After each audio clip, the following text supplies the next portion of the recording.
welcome to today's Rare Webinar Series, Rare Info Series. We are yet again back at 4 on Saturday to bring you yet again another aspect of another rare disease. Today, we will be speaking on hemophilia, and with us we have Dr. Shwetha Kamath. Dr. Shwetha Kamath is from Mangalore, and she has been working in clinical research industry for past 15 years. She's an entrepreneur, a model, artist, poet by passion. She won Doctor Driving Change Award in 2024. She wrote many medical articles for Vishwavapi magazine, and she organized the Kudla fashion show in Mangalore to support rare disease awareness for fundraising. Thank you, ma'am, for your work in rare disease, and we welcome you to our Rare Info webinar, which today we will be focusing on hemophilia. Over to you, and thank you to you. Thank you so much for the opportunity and thank you for joining the webinar. So today I will be speaking about hemophilia. So I will be giving an overview of hemophilia as to what hemophilia is about and what are the types and what is the signs and symptoms and basically treatment. So treatment I am giving just an overview. I'm not going into depth of what the dosage and duration and all those things. So here we start. So can you please change the slides, please? Yeah. So this is the agenda for today's meeting: introduction, history, inheritance, a brief about coagulation pathways, and what are the types of hemophilia, what are the signs and symptoms, diagnosis, complications, how we can prevent it, and what is the basic treatment we do. So what is hemophilia? So hemophilia is a common hereditary disorder. It is mainly due to the clotting factors. Either there is a deficiency or there's a lack. So it can be either factor 8 or factor 9 because these are the most common disorders, that is factor 8 and factor 9. So this is X-linked recessive disorder. That means genetically it comes through genetics. And it is main factor is X chromosome. And this is mainly transmitted via females to men who suffer. So because in females, it will be as females will be mostly carriers, and since females have XX chromosome and men have one X and one Y, so it will be more seen in men. The females who carry a single mutated gene are mostly asymptomatic. That is because females have two XX chromosomes. So even if one is a mutated gene, you have another X, so that is normal. So it will almost mask it. And so they may not show the signs and symptoms. Next slide, please. So a brief history about hemophilia. So best known as hereditary bleeding disorder, it is seen since 2nd century AD. This term was first coined by Stalin in 1820s. It was originally termed as hemorrhagilia. So that is mainly because there is a lot of hemorrhages. But over time, it changed to hemophilia. And this was called the disease of the kings because as many were carried by many members of the European royal family. And Queen Victoria I of England was mainly the carrier, and she had a lot of kids who had hemophilia. And this is the basic how the male, female, and what. Next slide, we will be talking about different scenarios as to how the transmission of the gene happens and who is the sufferer. So that's why there are different scenarios which will be depicting. This is basically inheritance. So next slide, please. So now this is a scenario 1. This scenario 1 is father. Father is having hemophilia, that is XY. So there is a defect in X chromosome. So mother is not a carrier. She is a normal. So what happens if one parent, that is father, is having hemophilia. So he can have son. Son will have XY. So one son is normal. If he has a daughter, since he has a X chromosome, so that will be daughter will be a carrier. Again, another son without hemophilia.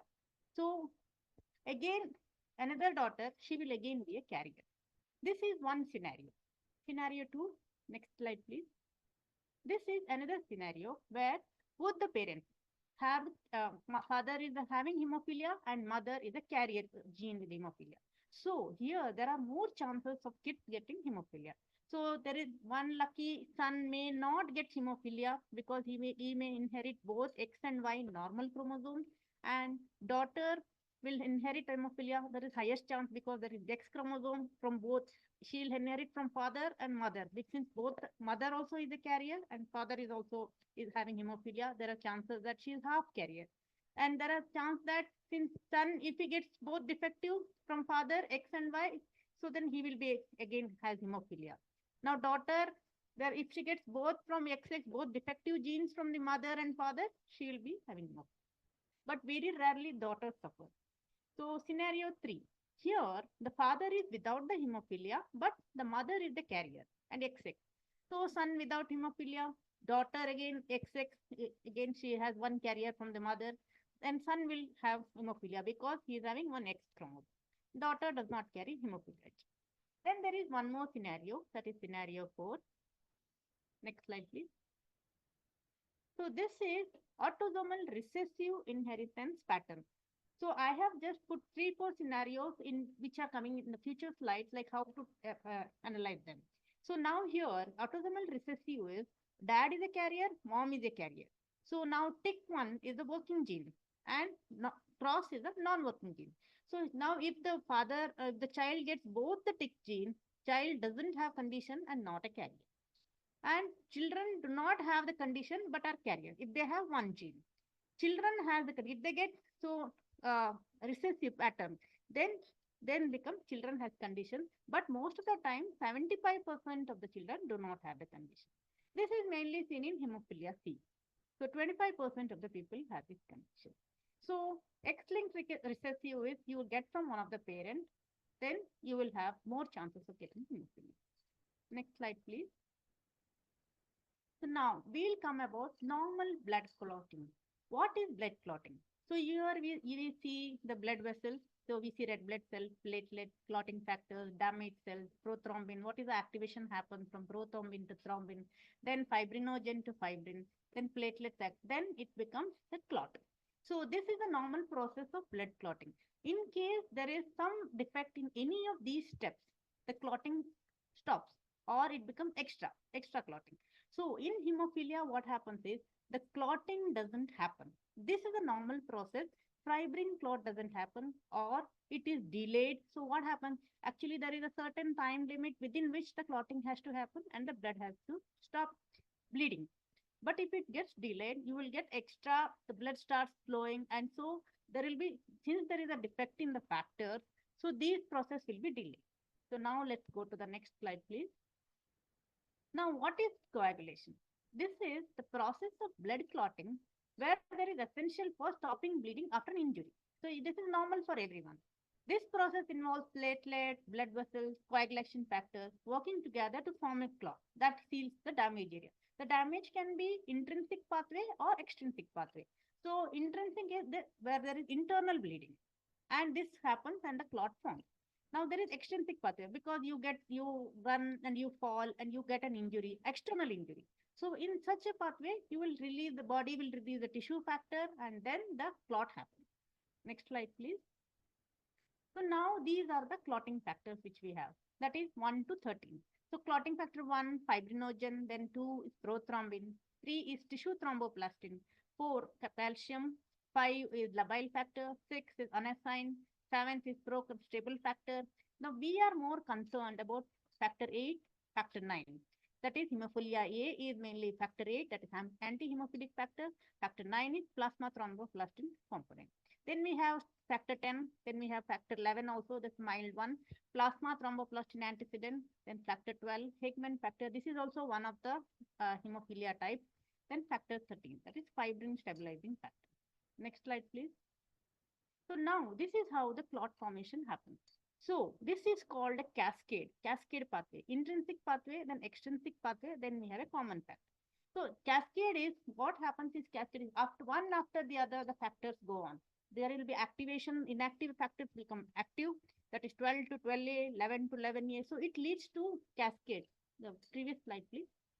It leads to cascade, and then finally there is a formation of stable fibrin clot. That is inactive factors become active, that is fibrinogen to fibrin, and then finally stable fibrin clot happens, and this will stop the bleeding. Next slide, please. Now, what is extrinsic pathway? Extrinsic pathway is when a tissue is damaged due to extrinsic forces, like you fall, then tissue is torn, so there is bleeding. So this is called extrinsic. So it is considered as the first step in plasma-mediated hemostasis. It is activated mainly by the tissue factor. which is expressed in the subendothelial tissue.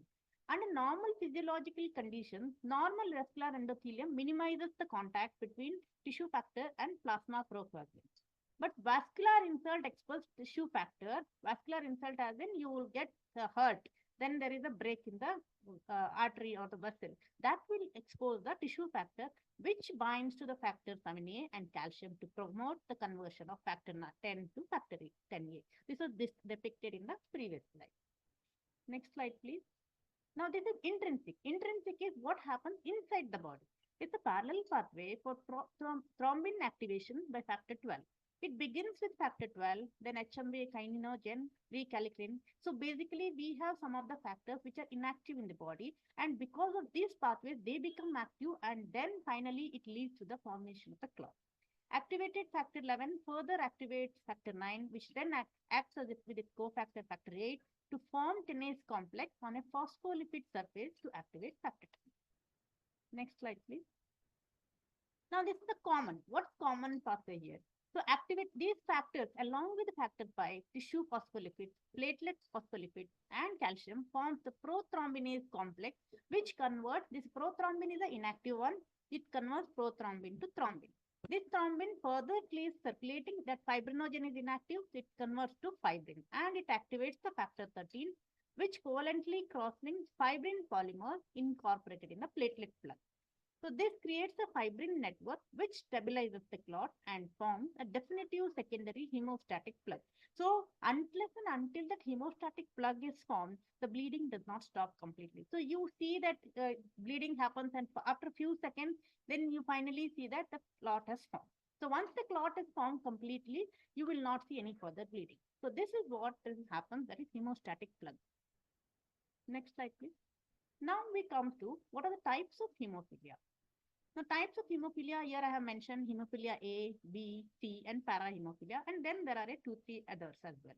So, hemophilia A, that is mainly because of factor 8 deficiency. This is X-linked recessive. Hemophilia B is mainly factor 9 deficiency, and hemophilia C is factor 11, and that is what autosomal recessive. Parahemophilia is also on autosomal recessive, and it is mainly for factor 5. Now we come about hemophilia A. Now, this is classical hemophilia. This is also called classical hemophilia and is the most common. This is the deficiency in the clotting factor 8. There can be 3 types, that is mild, moderate, or severe. In mild, there is no spontaneous bleeding or unusual bleeding can happen, and it is usually diagnosed later in life. In moderate, we have spontaneous bleeding is possible, but there will be delayed oozing. So it takes some more time to completely form the clot. So diagnosed by usually around 5 to 6 years of age. This is because when the child is running around and falling around, that is when you realize that, okay, it doesn't clot immediately. So severe. When it is severe, it is usually happens spontaneous and mostly in internal bleeding in the joint or muscle. And it is diagnosed within 2 years of age. Now, what is etiology? Etiology is allele of the gene located on the factor 8X chromosome. It develops in men and women. It's homozygous. Mild form, it is mostly seen in females because they already have a normal X chromosome and inactivation in most of the cells. So what happens is mild form, even if it is visible in the female, it is not so much expressed because they already have a normal X chromosome. Women are mostly carriers, and 50% if there is a male offspring will definitely get the disease, and 50% females are carriers. All daughters of hemophiliac male are carriers in this. Now we go to hemophilia B. This is also called Christmas disease. This is called Christmas disease because this was identified first in a patient called Stephen Christmas. It is X-linked recessive, the only hemophilia that gets better. And it is mainly for the factor 9 gene. And because they say that it is mostly seen during the puberty because maybe the effects of testosterone, it's possible. Next slide, please. Hemophilia C. Hemophilia C is mainly lack of factor 11. So plasma thromboplastin antecedent. It is autosomal recessive inheritance and it is less common. Hegman's disease. Hegman's disease is the lack of factor 12, that is a plasma protein, that's Hegman's protein. And mostly it is asymptomatic or mild. It is diagnosed by chance. So mutations of the F12 gene located on the long arm of chromosome number 5.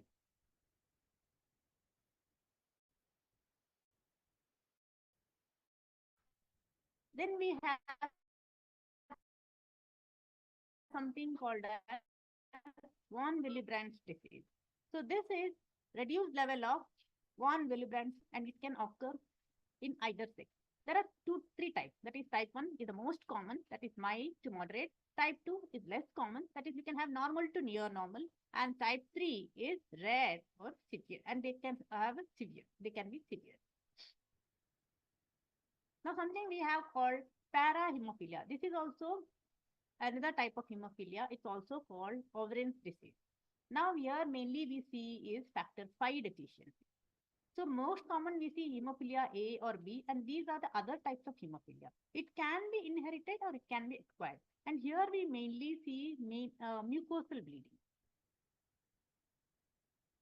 Now there is something called as acquired hemophilia. In acquired hemophilia, see, most of the hemophilia is congenital or inherited, and there is something called as acquired hemophilia.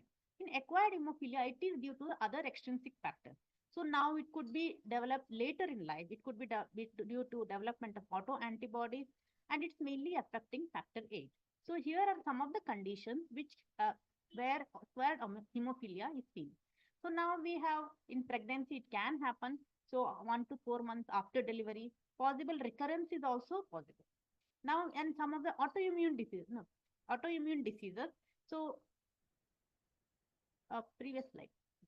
In autoimmune association has been suggested in 17 to 80% of AHA patients. So some of the diseases like SLE, Sjögren's syndrome, dermatomyositis, rarely, and myasthenia gravis, multiple sclerosis, Graves' disease, autoimmune hemolytic anemia. These could be some of the conditions where acquired hemophilia can be seen. Now, sometimes there will be malignant neoplasm. If some of the neoplasms happen, up to 10% of AHA patients have underlying malignancy. Some malignancy which is already there, it can also lead to hemophilia as well. Now, drug-related. Drug-related, some medications can cause hemophilia. So, example, penicillin, sulfonamide, chloramphenicol, anticonvulsant, methyl dopa. It is not a must that they must cause, but these are also possible that it can happen. Interferon alpha, clopidogrel, and fludarabine. And then there are some other factors as well, but these are the main factors which can cause, there you can see that acquired hemophilia is possible. Now, what is the difference between hereditary hemophilia and acquired hemophilia? So, hereditary is, comes through the family. So, a sex-linked recessive. In acquired, it can be late, it comes later in life, and it could be just now we saw the causes. It could be autoimmune, it could be pregnancy, it could be malignancy, it could be any drug related. In hereditary, it occurs mainly in male and females are carriers. Here, in acquired hemophilia, it can occur both in males and females. And in hereditary, 30% cases, alloantibody was found as inhibitor. Here, it is caused by autoantibody. Manifests in the first 2 years of life or later, in hereditary usually. In acquired, it is manifest later in life. That is mostly 60 to 80 years, or smaller occurrence can occur before the age of 40 years as well. And we have polyclonal antibody, that is to IgG14. There could be hemarthrosis, muscle hematoma due to trauma, and other causes. And here we have antibody to IgG1, IgG2, IgA, IgM, because it is all acquired later on. And most of the bleeding cases occur subcutaneously and within the mucosal lining. Hemarthrosis rarely occurs. Now we go into signs and symptoms, like what is the presentation, how we can identify, and how the patient looks like. Now, what is the symptom of hemophilia? I am here mentioned in general about all the hemophilia, nothing specific to one type of hemophilia. So there could be bleeding in any area. So there need not be any injury to it. So it can happen on its own. So there could be bleeding in the urine, there could be bleeding in the stool, or there will be large bruises.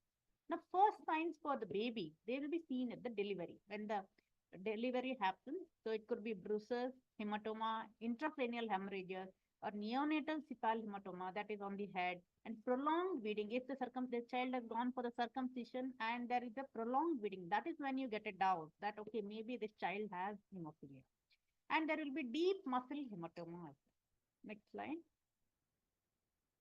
Intracranial bleeding. See, in the absence of major trauma, there is no trauma, but suddenly it starts bleeding. So you'll be wondering why this has happened.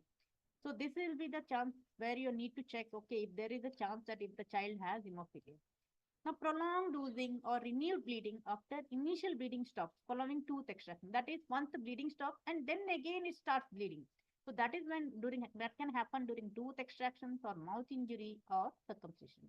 Now, prolonged or delayed bleeding or poor wound healing following surgery or trauma. So whenever there is a prolonged or delayed bleeding or there is a poor wound healing, these are the things that we must take care that okay, might be the child or the patient has hemophilia. Menorrhagia, especially with onset at menarche. Then prolonged nosebleeds, especially recurrent, and it keeps happening, and it can happen bilateral as well.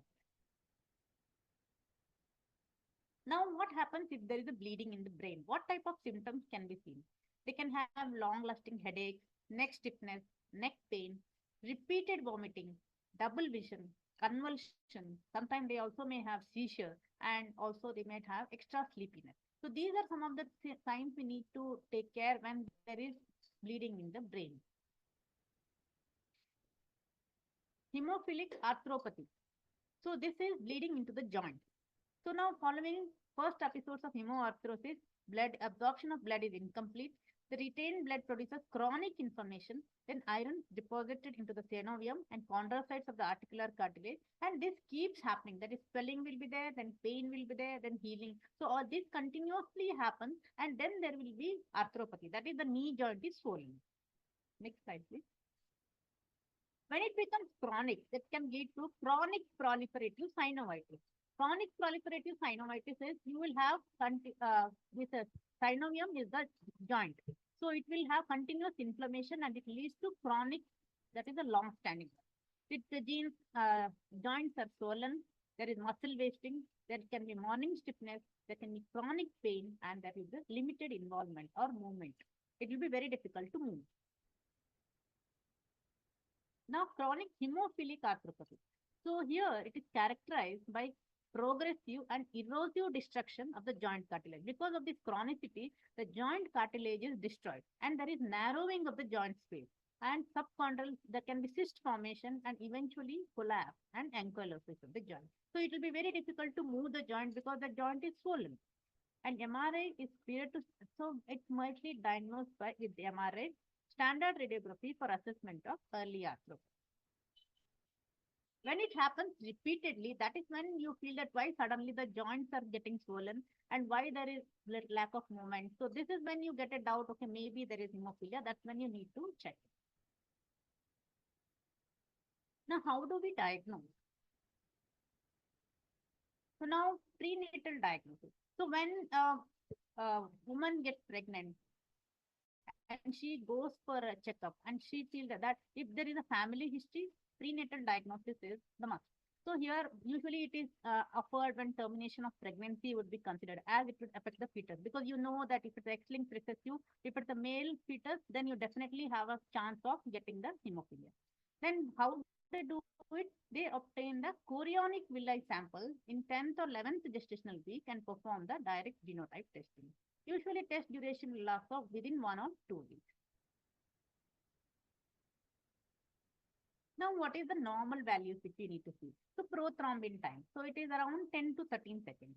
And INR. INR is around 0.8 to 1.2. And APTT is 25 to 35 seconds.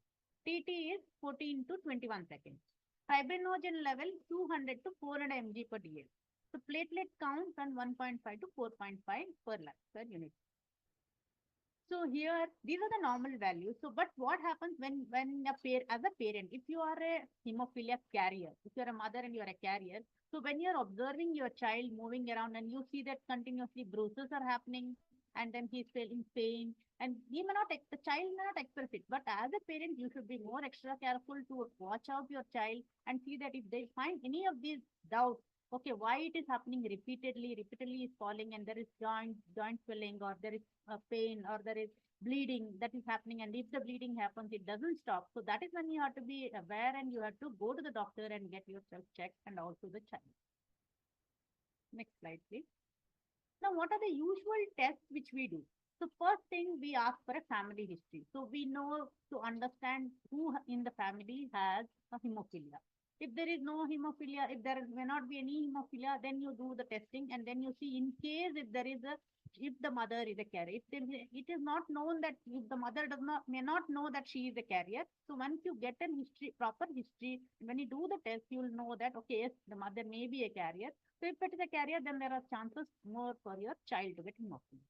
And when you do the complete blood count, and you also do the measurement of different clotting factors. So as I've already mentioned the normal values for these. So now you know the when we get the measure, when we measure the clotting factors, usually if it is like 5 to 10% here and there, so it's mild.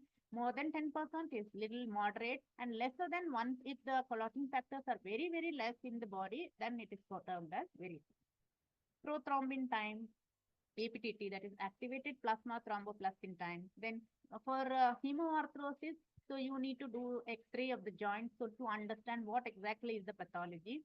And genetic testing, coagulation-based assays, and we also do a DNA test. Now, what happens if we just let it go, or we do not treat that particular cause? So there can be complications. The complications could be airway obstruction could happen due to bleeding into the neck and the pharynx. There could be deep internal bleeding, and it can spread to all the internal organs. There could be intestinal obstruction due to the lot of bleeding and clot. There could be compartment syndrome, and there could be degenerative joint disease and damage that can happen at any of the joints. So it can also lead to long-standing infections like chronic hepatitis. There is risk of HIV or AIDS as well. So this is because what happens when you continuously go back and you get treatment. So there you need to check. Like there are chances of more and more infections occurring in your body, because your body, there is a lot of bleeding that is happening, and then you're exposed. So that is when the chances are more. So adverse reactions to clotting factors can also happen.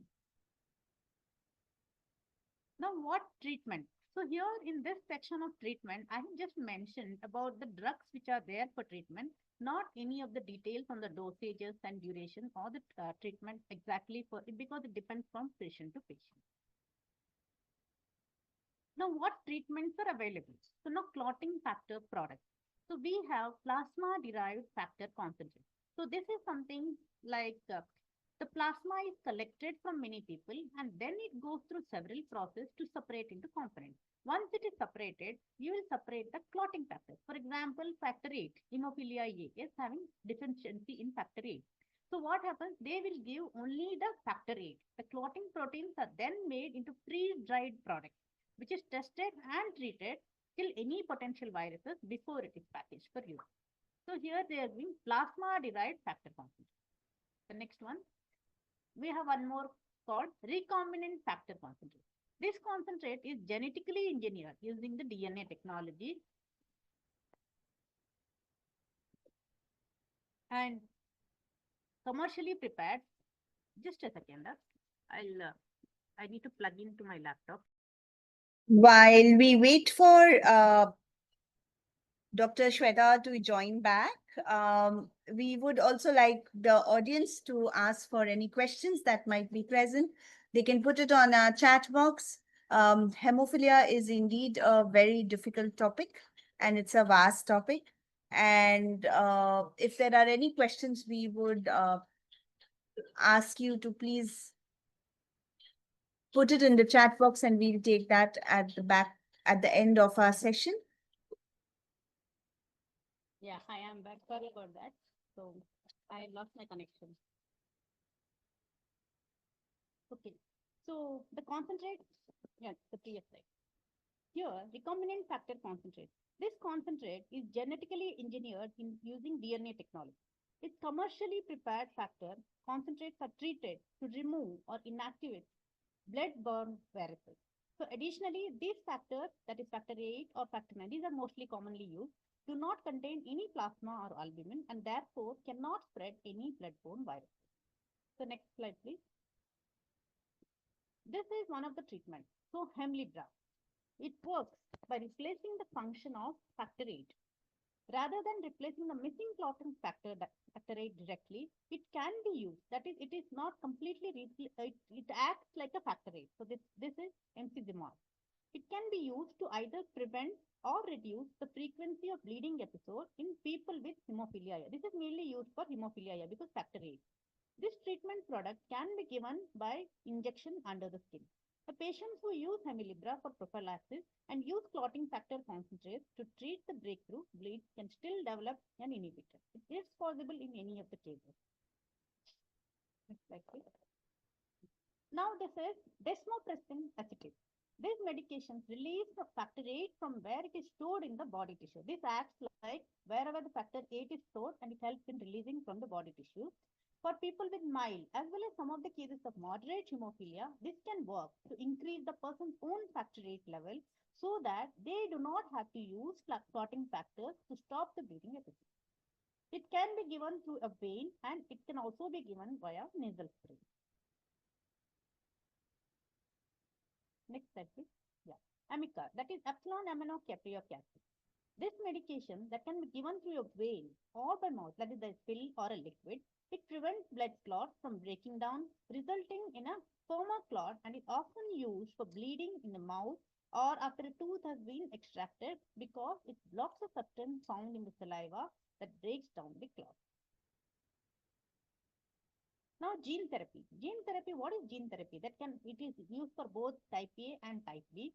DNA coding, it is already involved in the gene. Factor 8 DNA must be compressed and optimized before it will fit into the virus. Virus carrying the gene is instructed and then in the body it reacts. Process is still very uncertain. This is the newer advances that has happened. That is for type A and type B. Next slide, please. Roctavian. So this is Valactobacillus roxaparvir. This is a gene therapy that was approved by the FDA on June 29, 2023 for the treatment of severe hemophilia A, that is factor 8 deficiency. It's made of a virus modified to carry a gene for clotting factor 8. It's given once as an injection into the vein. The virus carries the gene cells in the body and liver cells that get the gene it makes the livers to create more factor 8 to increase the levels of factor 8 in the blood. In this way, it prevents bleeding. Hemgen. This is also another gene therapy for hemophilia B. This is approved by the FDA on November 22nd, 2022 for the treatment of hemophilia B, that's mainly factor 9 deficiency, and is made up of a virus, same mechanism, that is carry a gene for clotting factor 9, given once as an injection into your vein, and virus carries the genes into the body, and it helps in liver cells create more factor 9 to increase the levels of factor 9 in the blood. Now, how can we prevent? So now we have understood the basic mechanism and what are the signs and symptoms. So now, how can we prevent it? See, what we can do is we can avoid injuries to the child. So these are the minor prevention which we can do. We cannot totally stop hemophilia in a child or in a patient. So what we can do is injury prevention. We can be more extra careful. Immunization, we can prevent the infection that can happen to these children. We can provide the emotional support to them. And if there is any surgery happening to those patients, so extra precautions need to be taken so that they know that even all the doctors or whoever is treating them knows very well before the surgery happens that yes, this is a hemophilia patient and they need to take extra precautions. And if possible, genetic counseling before the mother wants to try pregnancy. So that is when the genetic counseling is advised. It's like what are the chances. So the parent should be aware in the first case so that they know that what their child can face in future. Now, supportive care. Supportive care is they need to exercise regularly, but they need to be very careful in their exercise. They need to avoid injuries, avoid blood thinners, any pain medication. They need to practice good dental hygiene because what dental hygiene because if there is any caries or infection, then it leads to more bleeding. and they need to talk to their counselor or the doctor to understand what comes next and how they need to be more extra careful, what measures can be taken. And if the child is having hemophilia, there is no need to hide it from the families and friends. So what happens is when you tell it to others as well, if they are looking after the child, they can help in preventing the child from falling, or they can be extra careful with the child. So this is in brief about hemophilia. I've talked about all types of hemophilia and what signs and symptoms, treatment, and a basic how can we support and prevent the hemophilia children. Thank you, ma'am. Thank you so much for your deliberation. Just a few questions from the audience to ask.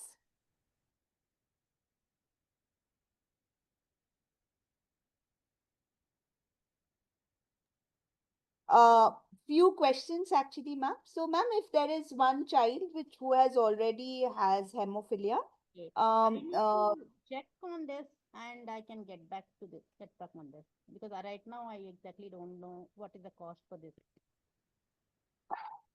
Roctavian is not available in India as of now. Roctavian is the Hemophilia Federation of India is trying to get Roctavian.